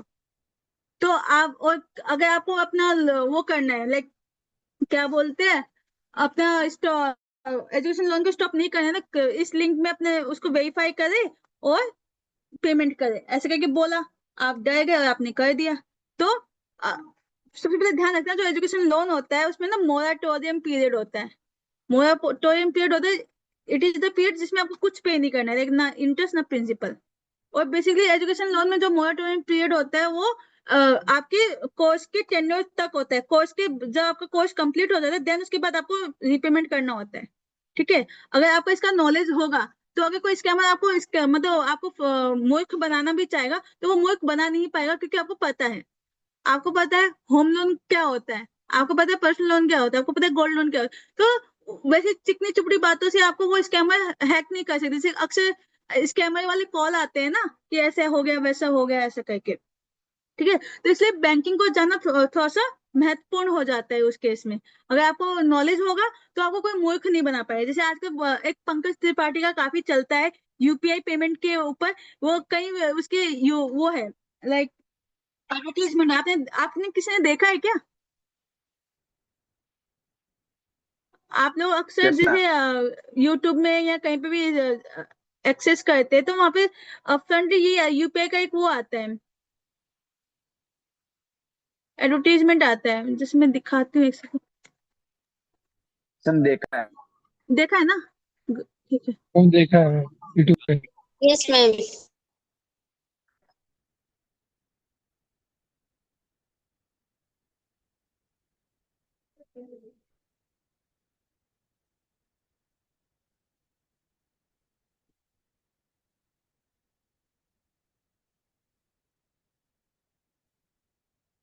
ठीक है। तो वो भी अक्सर वो भी अक्सर बताते है कि आपको पैनिक नहीं करना है। अगर आप अपनी समझदारी दिखाएंगे तो आप ऑनलाइन स्कैम होने से बच सकते हैं, ठीक है। तो वही मैं कह रही थी, why this matter loan clarification required in cyber fraud. जो लोन फ्रॉड है वो काफी मैसिव इशू होता है। अक्सर जो बैंक के एजेंट होते हैं वो बैंक एजेंट बन के कॉल करते, बोलते हैं आपका प्री अप्रूव लोन वो हो गया, रेडी है, just pay to 2000 processing fee to this link और हम आपको पे कर देंगे, आपका लोन हो गया, आपके 200 रुपये प्रोसेसिंग फी करना है, चलो भाई करो। लेकिन रियलिटी ये है कि जो बैंक हमेशा जो प्रोसेसिंग फी होता है या चार्ज होता है वो सीधा आपके लोन अमाउंट से डिडक्ट करता है। वो कभी भी आपको ये नहीं कहेगा अपफ्रंटली कि या कोई रैंडम लिंक या क्यूआर कभी नहीं पूछ देगा कि इसमें पेमेंट करो, देन मैं प्रोसेस कर दूंगा। ठीक है, तो ये सब चीजें अगर आपको पता होंगे कि बैंक काम कैसे करता है तो ऑनलाइन स्कैम होने से भी आप बच सकते हो करके। ठीक है ना, तो जैसे इसका आता रहता है ना अक्सर कि उनका हैशटैग ही है, मैं मूर्ख नहीं हूँ। ठीक है ना, तो हमें भी मूर्ख नहीं बनना है। ठीक है, हमें अपनी समझदारी दिखानी है, हमें फाइनेंशियली लिटरेट होना है, हमें जानना है कि चीजें होती कैसी है, चीजें चलती कैसी है। ठीक है, क्योंकि जो स्कैमर्स होते हैं यूजुअली क्या करते हैं, वो आपके बैंक पे जो बैंक्स होता है बैंक है उसमें डायरेक्ट अटैक नहीं करते, वो आपके ह्यूमन माइंड के साथ खेलते, ह्यूमन माइंड के साथ वो मतलब खेल रहे होते हैं। तो this is called social engineering, right.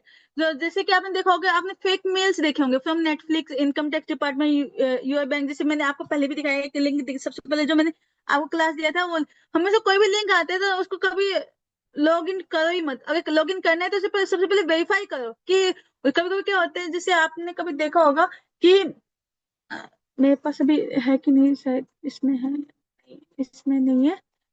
जैसे लिंक होता है कि हम एसबीआई उससे सपोर्ट सिस्टम से बात कर रहे हैं और उससे, तो एसबीआई का अगर आप वो देखेंगे, लिंक देखेंगे, वो www.onlinesbi.in होता है, ना कि www.onlinesbi.support.com। ठीक है, तो जब भी आप लिंक वगैरह देखते तो उसको वेरीफाई कर ले कि वो लिंक सही है कि नहीं, क्योंकि लोग फेक लिंक के माध्यम से, फेक ईमेल के माध्यम से भी आपके बैंक में अटैक करने का कोशिश करते हैं। ठीक है, जिसको कि हम फिशिंग कहते हैं। ठीक इसी प्रकार विशिंग होता है वॉइस के थ्रू, कि जैसे मैंने बताया अभी आपको कि एक एकदम अच्छा branch manager, bank manager pretend करके आपको कॉल करेगा और उसको अक्सर उनको आपको डेट ऑफ बर्थ और नेम तो पता ही होता है, और फिर आपके साथ ट्रस्ट बिल्ड करके बोलेगा कि भाई आपका केवाईसी होना पेंडिंग है, तो किस लिंक पे क्लिक करो और अपना केवाईसी कर लो, बैंक में आने की कोई जरूरत नहीं है। और आपने केवाईसी, हाँ बैंक में क्यों जाना है, क्यों लाइन में लगना है, क्यों अपना टाइम खोटी करना है, चल लिंक में क्लिक किया और फिर बूम, आपका पैसा गया। ठीक है, दूसरा स्मैशिंग एसएमएस, जैसे कि मैंने आपको पहले उसमें दिखाया था, हमारी क्लास की स्टार्टिंग ही उससे हुई थी कि आपका चालान अभी पे नहीं हुआ है, अगर आप कोर्ट के चक्कर नहीं चाहते हैं तो काइंडली पे द चालान ऑन टाइम। तो इस हिसाब से, ठीक है ना, तो you electric bill is unpaid ऐसा करके भी आ जाता है। और पावर बिल कट तो हम लोग डर जाएंगे कि भाई बिजली काट देंगे, कैसे रहेंगे, नेट हमारा फोन कैसे चलेगा या हमारे वाईफाई एक्सेस कैसे होगा, है ना। तो बेसिकली जो स्कैमर्स का जो एंट्री पॉइंट होता है, शीतल आप कुछ पूछना चाह रहे हैं क्या? मेरा इससे रिलेटेड एक क्वेश्चन है। अब मुझे कैसे पता चलेगा कि जैसे मेरा एक किसी पर्टिकुलर बैंक में अकाउंट है, मुझे वहां हाँ से जी, मैसेजेस आ रहे हैं, तो मुझे कैसे हाँ। पता चलेगा कि स्कैमर है या फिर ओरिजिनली मैसेज है? वही वाला आपको बैंक, कंफ्यूजन है। अगर बैंक से आ रहे हैं ना, सबसे पहले आपको अपना बैंक ओपन करके देखना, आपको सबसे मैसेज आ किस चीज रहा है। कभी भी केवाईसी के लिए या किसी भी चीज के लिए कोई भी कोई लिंक आता नहीं है। अगर आ रहा है तो सीधा बैंक जाइए या फिर बैंक का जो ऑफिशियल साइट है वहां पे जाके विजिट कीजिए। ठीक है, जस्ट कि हाँ भाई इजी टू एक्सेस है इसलिए उसको मत, लिंक को क्लिक कीजिए। ठीक है, मतलब जो रियल सोर्सेज है उन तक पहले जाइए। जैसे मैंने आपको पहले चालान का वो दिया, तो अगर आपका चालान का आया है तो पहले वेरीफाई तो कीजिए एक्चुअली में मेरे अगेंस्ट में कोई चालान रेज हुआ है कि नहीं हुआ है, ट्रैफिक पुलिस ने कोई चालान रेज किया है या नहीं किया। उसको जानने के लिए आपको e-परिवहन.gov.in में जाके चेक करना चाहिए, है ना। अपना पता चले आप सब कुछ करें और ऑल ऑफ सडन आपको अरे मेरे पास तो गाड़ी ही नहीं है, ये चालान किस चीज का आया, है ना। मतलब दो चीजें हो सकती है, आदमी पैनिक कर जाता है। तो जब भी आप ऐसा कुछ इशू हो तो ध्यान रखें कि चीजें हमेशा जो रियल सोर्स है, जो ओरिजिनल सोर्स है, जो मतलब जो मतलब क्या बोलते हैं उसको, वेरीफाइड सोर्सेज है, वहां पे पहले अपनी उन चीजों को वेरीफाई करे, देन ही आगे प्रोसीड करे। अगर बैंक से कुछ आता है तो बैंक के साइट पे जाके एक्चुअल में है या नहीं, बैंक के साइट का वो देखिए, लिंक देखिए कि एक्चुअल में क्या है, क्योंकि लोग लिंक के मतलब जो साइट्स के जो नाम होते हैं उसके साथ काफी खेलते हैं।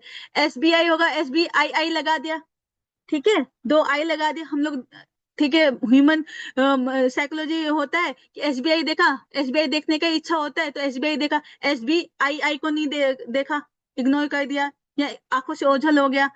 तो अगर कुछ भी बैंक से कुछ आता है यहाँ, तो सबसे पहले तो बैंक कभी भी आपको एक्सेस नहीं वो नहीं करता है, वो OTP के लिए नहीं बोलेगा, लिंक नहीं भेजेगा, ठीक है। अगर भेजता भी है तो पहले बैंक के ऑफिशियल वेबसाइट में जाके वेरीफाई करे कि इज इट रिक्वायर्ड और not, if required then proceed. और वो भी थ्रू बैंक के माध्यम से ही करे, मतलब बैंक के ऑफिशियल वेबसाइट से करे या फिर ब्रांच में ही जाके विजिट करे, ठीक है, ऐसा करके, ठीक है। Any other questions?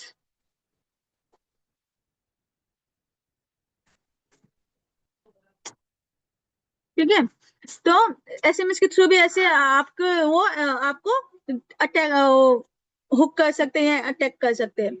आजकल काफी चल रहा है कि लोग स्क्रीन पे कि कस्टमर केयर स्कैम चल रहा है कि वो बोलते हैं आप ये ऐप डाउनलोड कर लीजिए और फिर उसके थ्रू वो आपके सिस्टम पे या उस पे वो वायरस डाल देते हैं या फिर मतलब आपके पर्सनल इंफॉर्मेशन को लेके फिर वो करते हैं।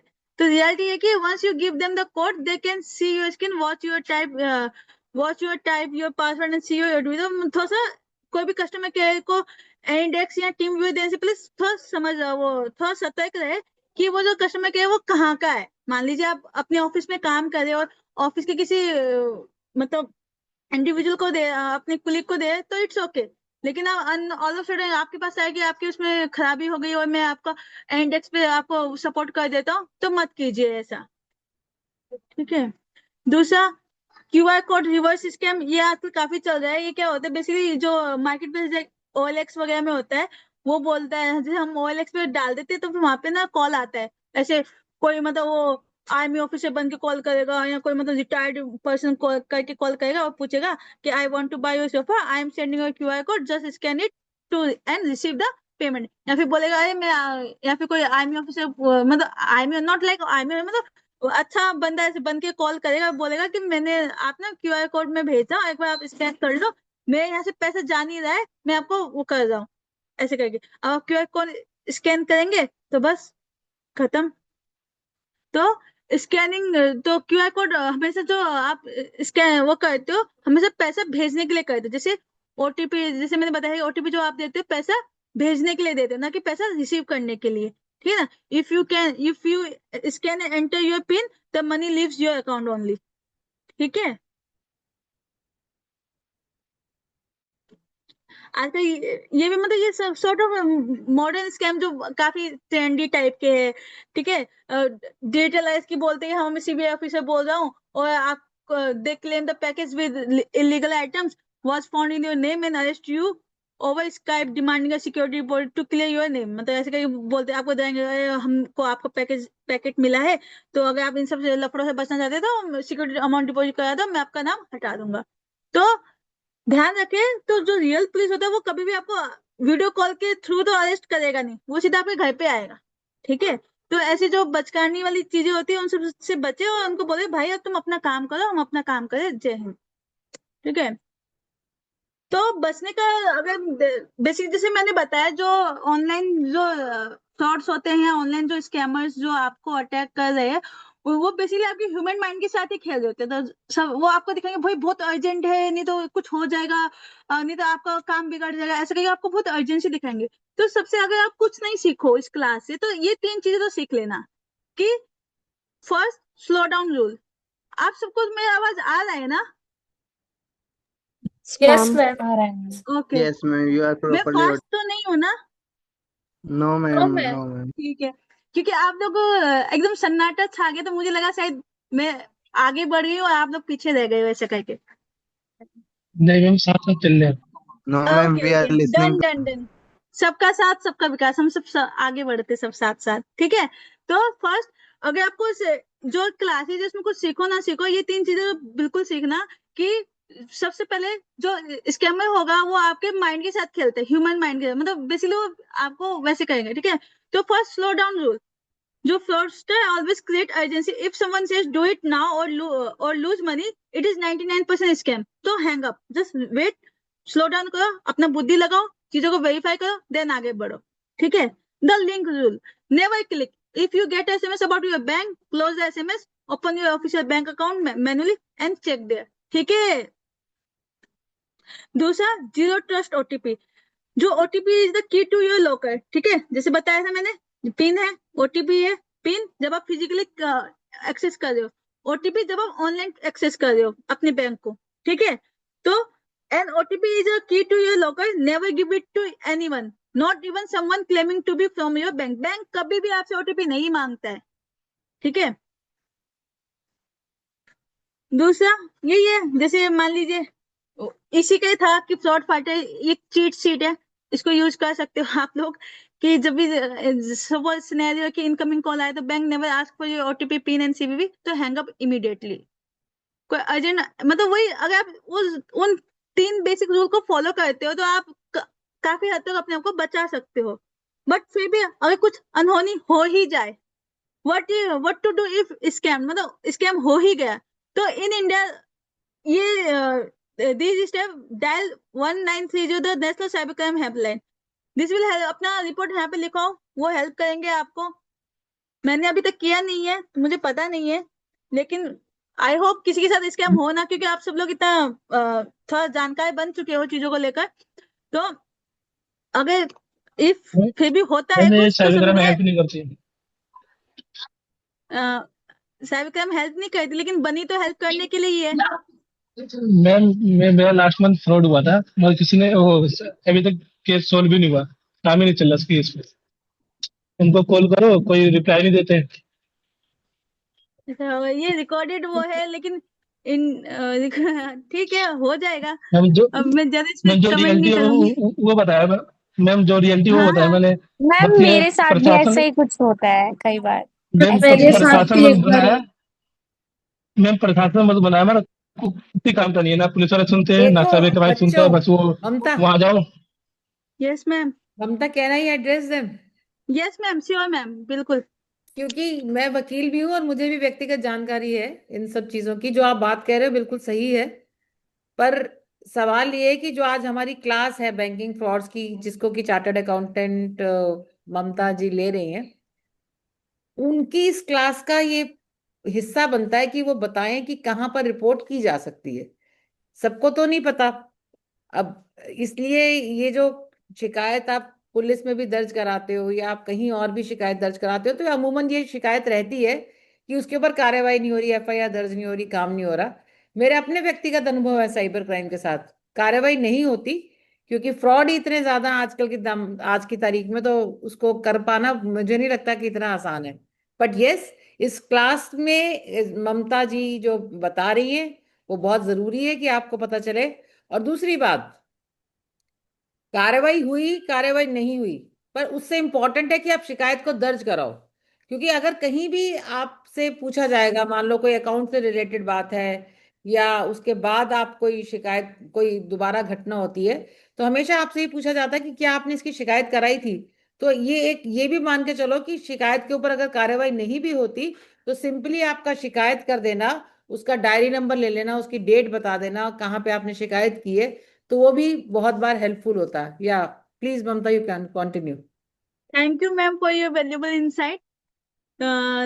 तो जैसे मैम ने बताया कि आपको हेल्प मिले ना मिले, लेकिन उनको बताना, जैसे कि मतलब अपनी समस्या को रिपोर्ट करना आपका कर्तव्य है, आपका ड्यूटी है, आपको करना चाहिए, ठीक है। तो उसी को मद्देनजर रखते हुए ये मतलब ये हेल्पलाइंस है जिनके थ्रू आप अपनी साइबर, जो आपके साथ ममता, साइबर फ्रॉड्स होते। एक सेकंड में जो आप बता रहे हो ना कि आपकी ड्यूटी या कर्तव्य है, बल्कि जैसे मैं बोल रही हूँ कि किसी ने आपका, आप चार्टर्ड अकाउंटेंट है, जैसे मान लीजिए आपके क्लाइंट का किसी ने अकाउंट्स हैक कर लिए, सारे जी गायब हो गए वो अकाउंट्स, तो अब आपको साइबर क्राइम में शिकायत करनी पड़ेगी। क्योंकि कल अगर मान लो आपकी स्क्रूटनी में केस लगता है, तो आप तभी तो बता सकते हो कि हमने, हमारा यस हैक हो गया था अकाउंट्स और हमने शिकायत की हुई थी। तो ये यस यस तो मैंने पहले बताया था, मैं उदाहरण के साथ बता रही हूँ कि शिकायत करना इसलिए भी जरूरी होता है कि आप अदरवाइज कैसे आप झूठ बोल रहे हो सच बोल रहे हो, किसको क्या पता कि आपके साथ साइबर क्राइम हुआ है। बिल्कुल मैम। जिस प्रकार हर एक ट्रांजेक्शन डिजिटल फुटप्रिंट होते हैं, तो उसी फुटप्रिंट को अपना दर्ज करने के लिए भी अपने को रिपोर्ट करना चाहिए करके। ठीक है। तो आपके पास एक साइबर क्राइम हेल्पलाइन है, national cyber crime helpline, which is 1930। ठीक है। दूसरा, आप cybercrime.gov.in में जाके रिपोर्ट कर सकते हैं। दूसरा, there is a concept 2 hour window. ठीक है। अगर आप अपने बैंक को या अपने उसको दो विद इन 2 hours बोल देते कि मेरे अकाउंट को फ्रीज कर दो, या वो कर मतलब फ्रीज कर दो, या मेरा जो डेबिट कार्ड गुम हो गया है तो उसको डीएक्टिवेट कर दो, तो जो स्कैमर्स है वो आपके मतलब नहीं निकाल पाएंगे। मतलब it's a 2 hours window. If you report within 2 hours, the bank can often freeze the money before the scammer withdraw it from your ATM. ठीक है। तो ये एक वो चीज था। तो क्लास का मकसद यही है कि अपने आप को इतना फाइनेंशियल लिटरेट करना है कि ताकि हम अपने आप को मूर्ख होने से बचा सके। क्योंकि जैसे कि ये काफी चल रहा है आजकल, मैं मूर्ख नहीं हूँ, मुझे काफी अच्छा लगता है। काफी चीजें इसमें बताई जाती है चीजों को लेकर जो काफी बेसिक होती है, लेकिन हम अक्सर रोज की भागदौड़ में उसको नजरअंदाज कर देते हैं या उसको इग्नोर कर देते हैं। बट उन छोटी छोटी चीजों को भी अगर हम ध्यान रखें तो हम काफी चीजों अपने आप को बच सकते हैं और दूसरों को बचा भी सकते हैं। ठीक है। विद दिस ऑल नोट, मैं मूर्ख नहीं हूँ। Signing off for the day. Thank you all of you for listening me and participating with me. Thank you so much. Now over to you Abhishek.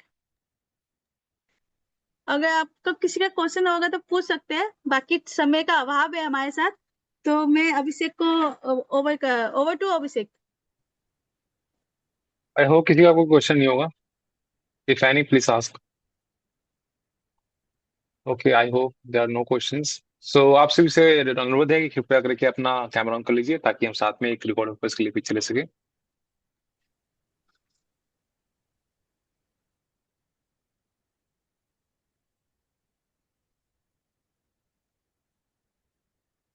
So thank you everyone. और अपनी attendance के लिए आप अपने नाम और अपने फोन नंबर के लास्ट से 3 डिजिट्स लिख के आप चैट बॉक्स में डाल सकते हैं। बाकी आगे आज के रिमार्क्स के लिए हम आगे बढ़ेंगे हमारे society president miss Jyoti Rawat ma'am की ओर। Over to you ma'am please. तो थैंक यू अभिषेक, और थैंक यू सीए ममता, और थैंक यू राधा, आपने इंट्रोड्यूस किया शुरू में। और मैं आप सभी बच्चों को कहना चाहती हूँ, क्योंकि मैं सारे बच्चों को फॉलो करती हूँ, बहुत सारे बच्चों को, तो मैं उनसे पूछती हूँ कि आपने क्लास क्यों नहीं अटेंड की। वो कहते हैं मैम अभी देखो, अभी भी हम लाइब्रेरी में बैठे हैं, हम पढ़ रहे हैं, हम लाइब्रेरी में बैठे हैं पढ़ रहे हैं। और मैं ये क्लास का आपको एक मैसेज देना चाहती हूँ कि आप सारा टाइम अगर लाइब्रेरी में बैठ के पढ़ते हैं और आप कहते हैं कि जी हमारे पास तो रात के 9 बजे भी क्लास अटेंड करने का 1 घंटे का टाइम नहीं है, तो आपकी टाइम मैनेजमेंट ठीक नहीं है। आपकी टाइम मैनेजमेंट कोई खास अच्छी खासी त्रुटि है। आज जो सीए ममता ने आपकी क्लास ली है, वो बैंक ऑडिट पे थी, हैदराबाद से आज उतरी है, वो 6 बजे पहुंची अपने घर। एक हफ्ता या हफ्ते से ज्यादा, 8 दिन वो दिल्ली से बाहर हैदराबाद में बैंक ऑडिट कर रही थी, और आज 6 बजे के बाद 7 बजे वो अपने घर पहुंची, और 9 बजे से पहले 8:45 उन्होंने क्लास ज्वाइन करने के लिए शुरू कर लिया था। अपनी क्लास भी उन्होंने, जो उनका बैंक ऑडिट वहां चल रहा था 8 दिन का, उसी के दौरान उन्होंने अपनी क्लास की भी तैयारी की है। तो ये कोई बहुत बड़ी उपलब्धि नहीं होती कि जो आप कहते हो कि जी हमारी तो, हम तो लाइब्रेरी में बैठ के पढ़ रहे हैं, लाइब्रेरी में बैठ के पढ़ रहे हैं, मतलब मुझे नहीं लगता कि कुछ आप उससे हासिल कर सकते हो। अगर आपको जिंदगी में सच में कुछ करना है ना, तो आपको मल्टीटास्किंग होना चाहिए, आपको सब कुछ काम करने आना चाहिए। आप आप यहाँ पर क्लास में देखो, पूरी की तरह आपका गेन है, कोई कोई नुकसान तो है नहीं आपका। आपको काम की बातें सुनने की मिल रही है, ऐसी बातें सुनने की और कोई नहीं बताने वाला। कि साइबर क्राइम में जो आप सुनते हो, वो आप वो सुनते हो सिर्फ सरकारी घोषणा है, पूरा उसका बैकग्राउंड बताते हुए वो सारी चीजें कहीं पे आपको इस तरह की बातें सुनने को नहीं मिलेंगी, क्योंकि किसी को लगता नहीं कि ये इंपॉर्टेंट है।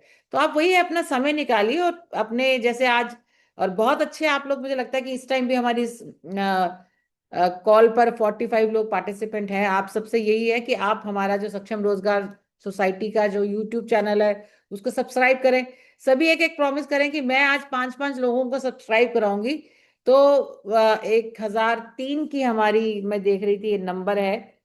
तो अगर आप 5-5 लोगों को सब्सक्राइब करने का प्रॉमिस करते हैं कि मैम हम 5 लोगों को सब्सक्राइब करेंगे, तो 1005 है आज आज की डेट में। तो मैं ज्यादा नहीं बोल रही, 5 आपके मित्र होते हैं, दोस्त हैं, मामी भाभी मासी, उनके फोन और मैं अभी उस जो हमारा ग्रुप है उसके ऊपर सक्षम रोजगार सोसाइटी का बारकोड भी शेयर कर दूंगी। बारकोड शेयर करोगे तो बारकोड पे लोग देखकर उसको वहीं पे सब्सक्राइब करेंगे।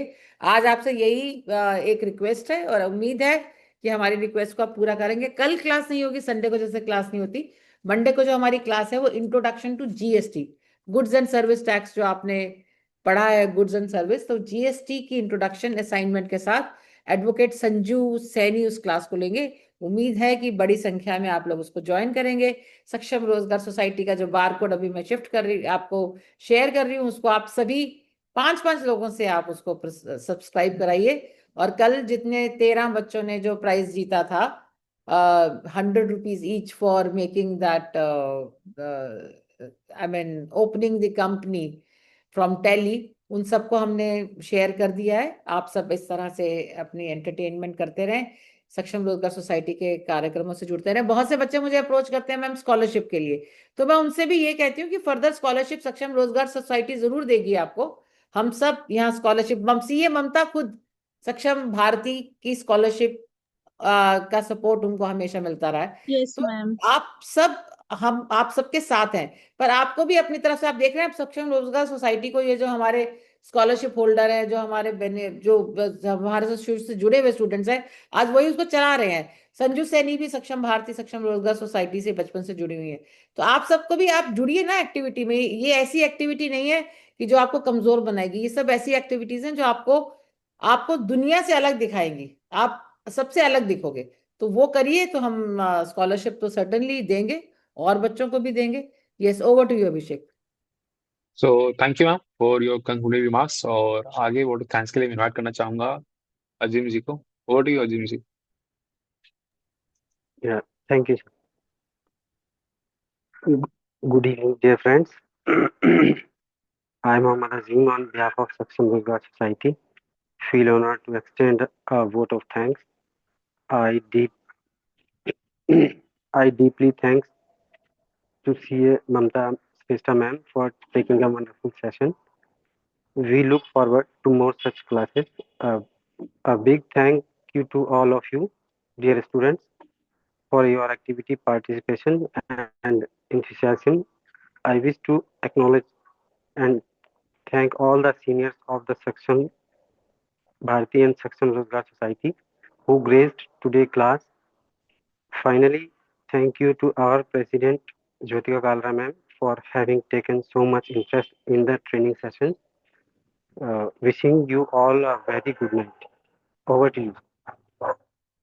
तो thank you Azeem ji for word of thanks. और जाते जाते आपसे भी रिक्वेस्ट है कि आप प्लीज चैनल पे जाइए और सब्सक्राइब कीजिए हमको। और जैसा कि विकी सर की क्लासेस हैं वो सारी यूट्यूब पे अवेलेबल हैं, तो आपको पसंद आया और आप टैली में कुछ रह गया हो तो आपको और सीखना हो तो आप जाके देख सकते हैं, ताकि आपकी नॉलेज जैसे अपग्रेड होते रहे। और आगे जो हम टेस्ट कराएंगे उसमें भी आपको हेल्प मिलेगा सब कुछ रिगेन करने में। सो प्लीज जाके देखिए और अपने चैनलों से कीजिए। बाकी इसी के साथ हम अलविदा लेते हैं आप सभी से को। And now good night all of you and so